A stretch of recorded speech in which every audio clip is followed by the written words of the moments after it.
The Buffalo Bills continue to make additions in free agency. This week on the Wandering Buffalo podcast. You're now listening to the Wandering Buffalo podcast with your host, Justin Goddard.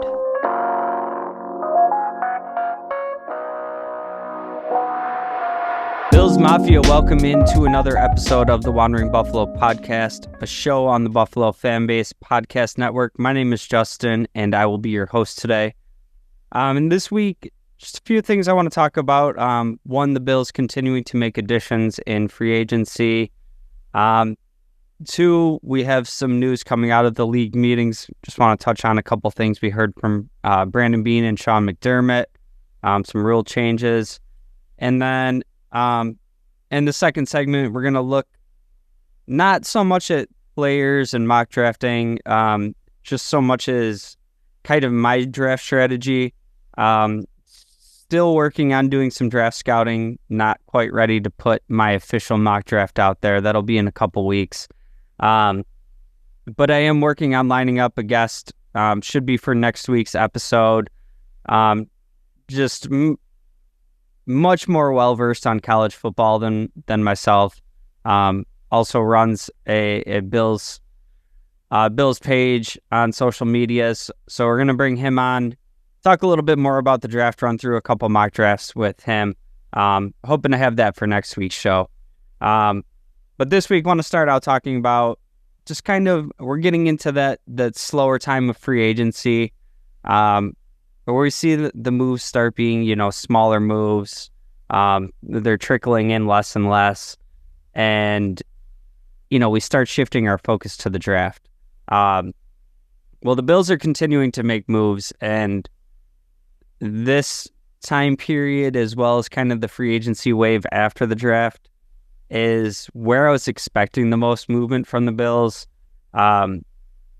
Just going into the offseason, knowing we weren't going to end up with a ton of cap space to spend. And then seeing kind of the first moves of free agency, even seeing things like not restructuring all of the money that we could with Josh Allen. It was kind of another solid indicator that the Bills weren't going to be going crazy with money this year. But what I do like about, in particular, the recent additions that we saw is Brandon Beane's really doing a good job again of setting himself up to not have any, real glaring holes on the roster, allowing him flexibility in the draft to, move up, move down, stick and pick, just follow his board. The only time under Beane we really went into the draft with a real obvious need was the year that we drafted Kaiir Elam. And, I've said it many times on this podcast, I'm still not all the way out on Elam. Still a super young player. But also kind of going into the draft, broadcasting that need. We see the Chiefs jump us and take a cornerback. So, was that a calculated move because they were anticipating we were going corner? So some of these moves here, they're not the sexiest names. They're not the sexiest places to have depth. But for me, this time of year, with, the Bills returning a really solid roster, these depth moves, these transactions that we're seeing right now are all about kind of establishing the floor, bringing in some valuable depth. And, this year we actually are having a good amount of turnover, but we're still returning a very large core of who we had last year. And, the team struggled at times, but they were able to turn it around, win in the playoffs. And how much do you want to tinker with that? So the two guys I'll talk about first, I think, are really more of the depth players, and that's Will Clapp on the offensive line, and then Casey Toohill. And these are a couple of guys that I don't think are going to see a ton of action. To me, the addition of Toohill probably spells the end of Shaq Lawson in Buffalo. Younger, similar player, and we all know how much I've loved Shaq Shaq Lawson throughout his second stint with the Bills. Just very disciplined player, great against the run. He's always staying home. And I think watching some of KC Toohill, we see a lot of the same. Something that I really liked watching his tape is he's just a pure effort guy. He doesn't stop, and that translates to trekking runs down from the backside, getting some cleanup sacks because he just kept trying, and a guy that I'm super comfortable with, kind of rounding out this defensive end depth. When we were talking about the defense, and in particular the defensive line, we were very thin on numbers, and this is a piece that I'm good with being part of a rotation piece. I don't think it precludes you from doing something bigger or, making a significant investment in the draft still. So overall, pleased with the signing. Mike Edwards coming over from Kansas City as a safety. This is one of the guys that was pretty high on my radar as we were kind of looking at the possibility of losing both Poyer and Hyde in this offseason. Somebody I was even, taking a look at when we thought we were losing Poyer last year. Love that he comes over from the Chiefs. I don't know how much players are actually sharing their knowledge about other teams and all that, but it can't hurt to have an extra voice in the room. He's been on, championship rosters. I like that from a leadership standpoint, just knowing that little bit of extra it takes towards the end of the year to get it done. And I think this adds competition. It's a guy that wasn't a full-time starter in Kansas City, but, kind of did a little bit of everything. And I think that's really awesome competition to bring in on the back end when, it was kind of question marks about what are we looking at for the ceiling of, Cam Lewis and Taylor Rapp. I think Mike Edwards ends up being one of your starters, and we see what shakes out with the rest of it. Again, not an area that I don't think any of the moves at safety this year are precluding you from taking somebody in the draft either. I think Rapp and Edwards both got pretty modest contracts. I think Cam Lewis got, a backup contract. I will say that this is not a position that I would be super psyched to target very high in the draft. Just with the track record that we've seen with McDermott and Babich for that matter, in being able to develop safeties and get the best football out of them. I don't think it's a position that you need to attack like round 1, round 2. I've also talked on this podcast about kind of like the devaluation of the safety position. I think it would be cool to have like a super high end, athletic freak, whatever back there at safety. But I think we've seen, particularly through Poyer and Hyde, neither of them were, super high picks. Neither of them were tremendous athletes. And we see, sitting here now at the tail end of their time with the Bills, like how amazing they were for the team. And it wasn't necessary to take these guys in the first round. So that's somewhere where I'm willing to see investment. Doesn't have to necessarily be a high pick for me. And probably the pickup I'm most excited about is Austin Johnson coming over D tackle. Daquan Jones was recruiting him. I think he broke the news of his actual signing.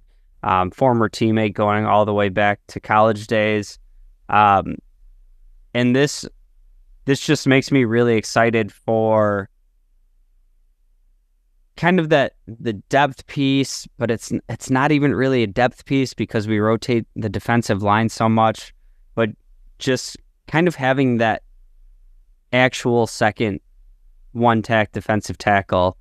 And we see how much better this defense was with Daquan Jones in there. This is going all the way back to when Star Lotulelei was on the team and couldn't stay healthy, and how much more the defense struggled. This is two bona fide one-techs that can play. This is going to keep the linebackers free. We saw Bernard have a breakout season last year. We're expecting Milano back fully healthy, and every bit of Matt Milano that we always knew. And I think this just adds to what your linebackers can do. Both these dudes are going to be eating up space in the middle. Great at stopping the run. Working next to Ed Oliver, letting him do his thing, getting in there and penetrating. And, depending on what happens at the defensive end position, might also help, get those guys one-on-one and kind of cover up maybe a little lack of talent that we have as you get into, the depth of the DN position. So really excited for Austin Johnson. This is the type of signing that a couple of years back when we brought in Tim Settle for the first time, I have the same expectations for Johnson that I had for Settle at the time. But Settle was kind of more like a hope and a prayer. He was stuck behind a lot of high drafted, talented defensive linemen in Washington. I thought he just kind of needed his chance.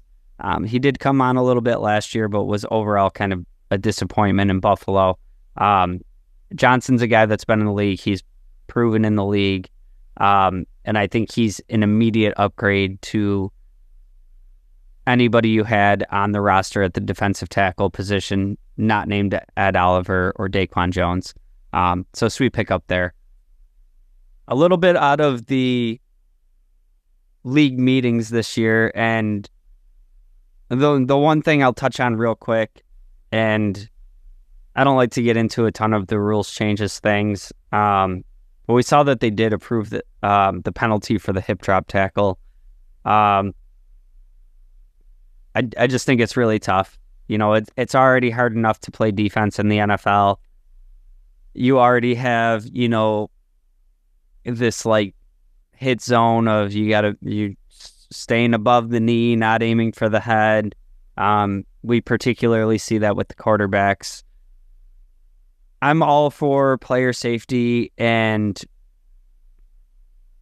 I know that's kind of what the league is dressing it up as, and I have a hard time rocking with the NFL anytime they say they care about player safety, because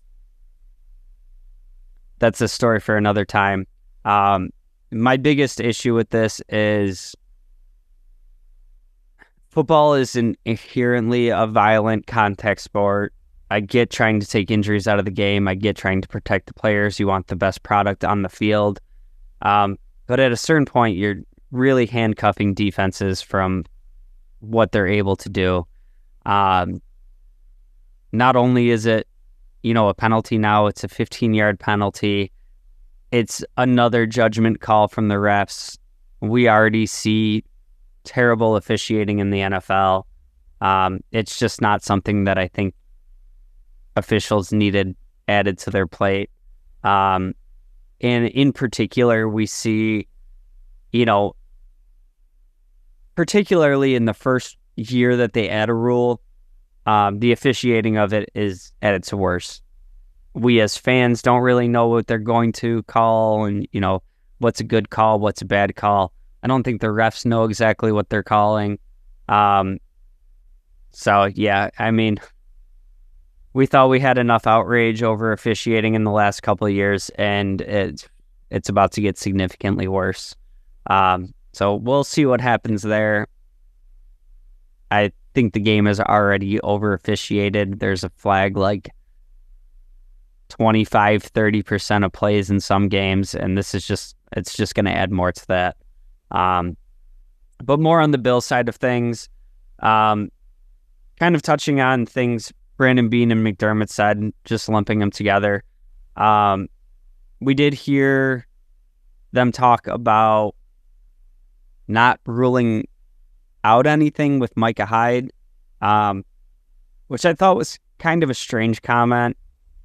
To me, feels kind of like Micah Hyde is considering retirement, but didn't fully decide on it yet. And, the brass didn't want to be the ones to tell somebody else's news. I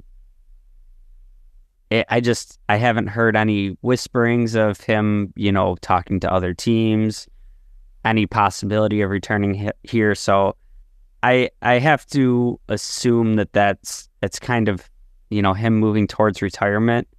Now, if there's a world where he wanted to come back to Buffalo on, kind of vet minimum deal and be another voice in the room and, round out some depth on the team, I'm not all that opposed to it if we have, the roster space available and it makes sense. I think you would be losing somebody from the safety room if you did a move like that. And then at this point, it'd be really Damar Hamlin would be really the only person that could go. Everybody else with new contracts. I'm not reading into that story too much. I still fully anticipate Hyde to retire. The second little tidbit I found much more interesting, and this is an idea I had floating around in my head before. Also think it's, highly unlikely. We heard Beane and McDermott both talking about, Trey White, and they both kind of got a little bit emotional about Trey White. I think he was as loved in the organization as he was by our fans. And kind of, just talking generally about, not ruling out some sort of return with Trey White, how hard it was to let him go. Ultimately, it is a business and tough decisions have to be made. But I had this idea in my head of, the Bills end up cutting Trey White and he's floating around out there trying to get, a prove-it deal coming off of 2 season-ending injuries. He's not old by any stretch of the imagination, but he's getting up there. What if we were in a world where he was kind of floating out there a little bit and ended up taking a 1-year prove-it deal in Buffalo? And being kind of touched on that of, like, the organization's doing what the organization has to do. Trey's, doing what he has to do. We'll see what happens type of thing, he said. And, Trey White has, been reported to be meeting with a few teams. I don't see this scenario playing out. I think there's enough teams with need out there and cash to burn that he's going to get, a decent 1-year deal somewhere, I don't know, 1 year, 8 to 10 million, something like that with some incentives, to see if he can, kind of return to the form. But the longer he sits out there, if he's not getting any offers and there's a world where we could bring Trey White back on a low contract and, let him finish his rehabbing and see what he looks like inside our building. I'm very comfortable with what we have at cornerback right now. But you will never find me in a world where I'm not willing to turn every stone to see if Trey White could end up back on the team. There's a little bit of, a lot of it, if I'm being honest, a lot of emotion going into that thought process. Just as a fan, he was such a pivotal player in, part of this turning around of the franchise, the resurgence. He's been fun on and off the field. He's been great in the community, been a great leader, does everything the right way. So I would absolutely love to be in a world where Trey White ends up back on the Bills. Again, don't think it's very likely. And like I said, at the same time, I can separate, the business side of it. I fully understand, we've played basically the last 3 years without Trey, and got replacements in Benford looking like a stud, and trading for Rasul Douglas and him looking like a perfect fit for the team. So I completely understand why the team had to move on. At the same time, if any mention gets made of the possibility of Trey White ending back up in Buffalo, it's going to make my ears perk up. Going to take a quick break, and on the other side, just want to talk a little bit about the draft before we dive into our, full draft coverage. Stick around. Hey, this is Brother Bill. Now back to the show. Welcome back in, and thank you again for joining me on this week's episode of the Wandering Buffalo podcast. As always, if you've made it this far into the show, I do ask that you like, share, subscribe. Make sure you tell a friend about the show. It helps us out greatly over here. Free agency, draft, more free agency after the draft. Offseason can be pretty wild, so just make sure you're subscribed so you're not missing any episodes coming out every week. Just want to talk a little bit about the draft and kind of a macro view of it without getting into names and players and, average draft positions and all that stuff first. Just kind of looking at where the roster's at right now and, if the draft was tomorrow, kind of positionally where I put the most importance. And like I said in the first segment, it's kind of set up really nicely for Beane again, that there's not like a glaring need jumping out at us. And even last year, we thought that was linebacker. There's a plan there all along. And, with this year coming out of the draft, we have the $10 million freed up from Trey White being cut. We've seen in the past kind of like these handshake deals with Beane where, signings are announced really quickly after the draft, and it's kind of like it was already in place with somebody, and they're kind of like, hey, if we don't get this position in the draft, we want to give you this contract. So I think he set it up nicely that combined with the uncertainty of what the rest of the league is going to do in drafting at the tail end of each round makes it really hard to be predictive sitting here. It was a lot easier back in the days when, we were sniffing at the top 10 every year, and, you eliminate 3 to 5 spots for quarterbacks and you basically got your pick of the litter. But just kind of looking at where our needs stand now and then kind of being able to compare that to when we actually approach draft day. So for me right now, the biggest need for the Bills would still be the defensive line. I know this is kind of a tough pill to swallow just with how much investment we've seen from Beane over the years. Players that, didn't necessarily work out, players that were okay, some drafted players that didn't work out. We saw Boogie Basham a few years. He's already not on the roster. AJ Epinesa has started, blossoming, but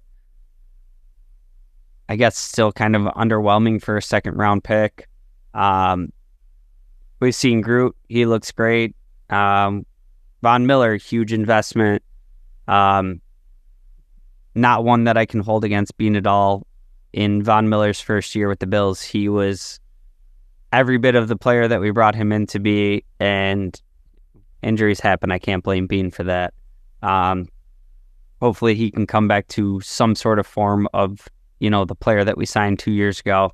All that being said, I think we're still looking at a roster that to with, the additions of Tuhill and Johnson, between defensive tackle and defensive end, we're still really thin at numbers, and still could use some extra impact there. I think Austin Johnson is a big enough signing that it kind of lowers defensive tackle for me a little bit. But you're still missing depth behind Ed Oliver. Johnson's only signed to a 1-year deal. I believe Daquan Jones was brought back on a 2-year deal, so you still don't really have a long-term answer there.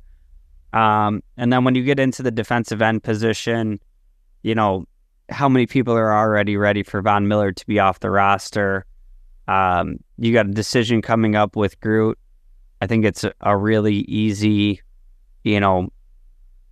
signing the team option for his 5th-year option. But he's going to get a pretty good contract after that. And beyond that, you just added Tuhill. I don't think he's doing anything to stop you from drafting a guy.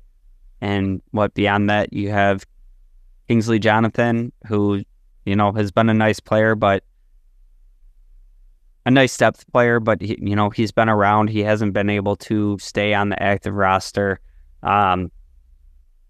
So if everything shook out and, I had my choice at pick 28, it's a little bit difficult because I am a guy that really wants to draft a receiver. But I think it's a very deep draft for wide receiver. And I think given the choice between the same caliber wide receiver or defensive end, defensive tackle, I'm probably putting the defensive line as my first priority. We've heard Beane talk about, football still being won in the trenches. He just got done saying, if the team was going to extend itself financially, it was going to be in the trenches. We've seen every offseason a commitment to the offensive and defensive line. So all things equal, I'm guessing that the first move would be the defensive line. And that's also considering there was a first-round investment on offense last year, a receiving weapon. Granted, it was tight end, and, we say it's a slot receiver in a tight end's body, and blah, blah, blah, all that about Kincaid. But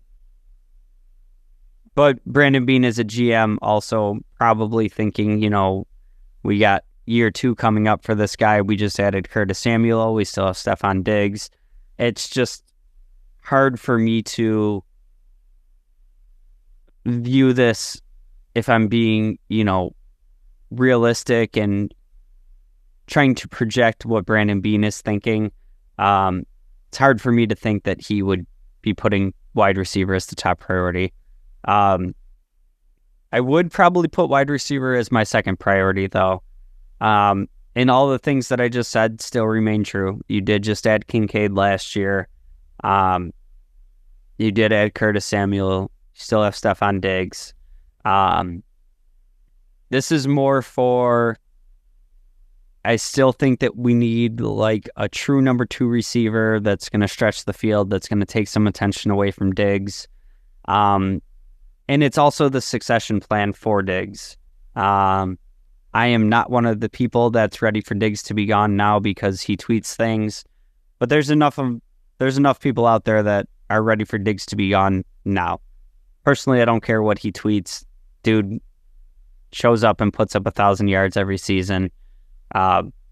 He's been at least in the top 3 of best receivers on the Bills in my lifetime. Some of the ones are, you get into the Eric Moulds, and it's a little bit harder to judge with some of the quarterback play. But for me, this is still, do we see Diggs bounce back from kind of a really unproductive second half of the season last year? Or is he starting to fall off a little bit? Personally, I don't think that's happening yet. I think he's going to age nicely. But you're still looking at the fact that he is getting older, and you're going to have to move on there at some point. And with a quarterback like Josh Allen, I want to be drafting receiver every year. And if you end up with too many receivers, pick who you're trading away.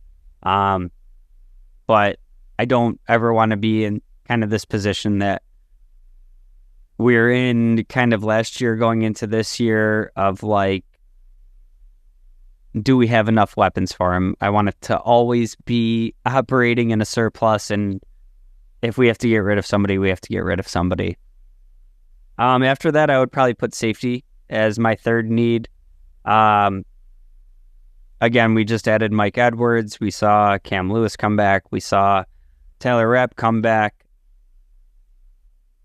I think this is a position that you could kind of be looking at the players we have now as, for lack of a better term, kind of get by guys. I'm excited to see what Taylor Rapp does in a second season with the Bills. I think there was times he looked good and there was times he looked bad last year. And I think, there's still some ceiling for him to hit. But just for how important safety is to this team, and now that we're talking, getting into the third, fourth, later rounds, I'd be interested in adding somebody that could be, a long-term starter for this team. It's not going to cost you a wheelbarrow full of money, and, can grow and develop with this defense. We have some young pieces on it. When you're talking about Oliver, Groot, Bernard, Benford, if Elam develops, there's some young pieces on this defense, and we kind of have like youth at each level, and I kind of want to continue that going with the safety position. And then beyond that, I would probably sprinkle running back in as a need. I don't believe he was going to be making any sort of return to the Bills anyways, but we saw Damian Harris has officially retired from the NFL. Latavius Murray's not back. We did re-sign Ty Johnson. I believe that was only a 1-year deal. And for me, I've been very happy with what we've seen out of Cook. But he's going into year 3, and do you want to get a couple years down the line here and be talking about paying, by that point, something like $15 million a year for a running back? Running back is another position where I would just kind of always be reloading the stable. And I think you can do this late in the draft. For this year, I'd kind of be looking for, that downhill thumping type. I think we get some of that out of Ty Johnson. But just the guy that can bang between the tackles and, do some of the dirty work for you, take some of the load off of James Cook, keep his legs fresh. And then, a couple of years after that, you can look at, replacing that dynamic speed, receiving threat and all that again. Not really somebody that is interested in paying running back second contracts as the league is going right now. We'll see if the league starts to shift a little bit. I think running backs are going to start getting their valuation back up as teams continue to do this, too high defense, daring you to dink and dunk them. I think running games are going to become more important again. Linebackers are getting lighter and being more coverage players. So I think we could see a resurgence of running backs. As it stands right now, I wouldn't have a lot of interest in giving second contracts. I think that's easy to say right now until we see another, year or two of James Cook being towards the top of the league for running backs, and all of a sudden I'll be asking Brandon Beane to find a way to make it happen. So that would be kind of the top 4 spots I'd be looking at. Drop us a comment. Let me know what you think are your top needs. If you want to start dropping some players that you want to hear us talk about as we get closer to the draft. Like I said, we're as of today, 1 month away from the draft. So probably pretty much every show from now until then is going to be kind of focused on the draft unless, some breaking news happens for the Bills. So make sure you're tuning in every week. Make sure you're subscribed so you're not missing any episodes. That's going to do it for tonight's episode, and we'll see you next week. Go Bills.